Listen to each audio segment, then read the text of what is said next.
আপনাদের সামনে কিছু কথা না বলে পারছি না, আমার আসতে হইলো কেন আমি যেটা অন্যায়ভাবে দেখবো, চুপ থাকতে পারি না। তো যাই হোক, লায়লা মামুন আপনারা তো সবাই চিনেন এই দুজনকে। হ্যাঁ, তারা যে বড় নাটকবাজ আর যে নাটক করতে পারে এই ভার্চুয়াল জগতে সবাই কিন্তু জানে।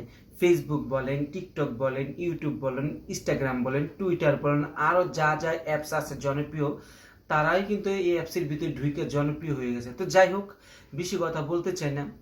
এই লায়লা মামুন লায়লাকে একবার ঘুষি মাইরা মুখ টুক ফাটাইয়া শেষ, বলছে আর সংসার করবে না। আবার দেখলাম জোড়া লাগলো, মানে এই কাহিনীগুলো মানুষ দেখতে দেখতে নেটিজেনরা মানে পাগল হয়ে গেছে। যেমন আমি একদম পাগল হয়ে গেছি, ওদেরকে বয়কট করে দিতে বাধ্য হইতেছি, কেননা ওদের ভিডিওই দেখবো না আর ওদেরকে একদম ব্লক করে দিব। কেননা 2 দিন পর পর ঝগড়া লাগবে, মারামারি লাগবে, ঘুষাঘুষি লাগবো, আবার মিল হইব, আবার একজন জেলে পড়বো, দর্শন মামলা, আর কত কিছু হামলা, এগুলো আমরা দেখতে চাই না।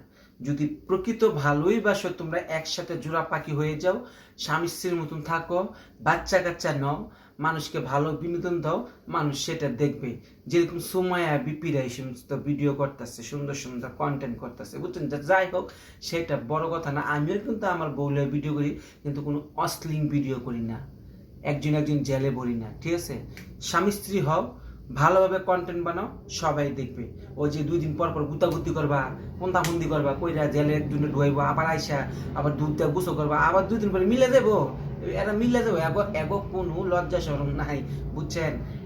এরা মিলতো সময় লাগে না, ভাঙতো সময় লাগে না, বুঝছেন? এই সোশ্যাল মিডিয়াতে শুধু ভিউ কামানোর জন্য তারা যে কত বড় নাটকবাজ।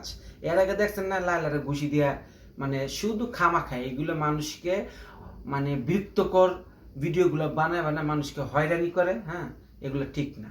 তো আপনারা যদি ভিডিও ভালো লাগে, ওদেরকে বয়কট করে দিবেন। আর যদি ভাই তোমরা মিলতে চাও, সুন্দর করে মিলে স্বামী স্ত্রীর মতন সংসার করো, আমরা এইটাও চাই, ঠিক আছে? কেউ চায় না কারো সংসার মানতে থাক না। আর একটু বয়স বেশি হয়েছে, তাতে কি হয়েছে? তুমি একটু কষি, হ্যাঁ একটু বয়স বেশি, তো হ্যাঁ কি মন নাই? হ্যাঁ তো মন আছে, তো এই মনটা লুয়ে থাও না। ভালো থাকবেন।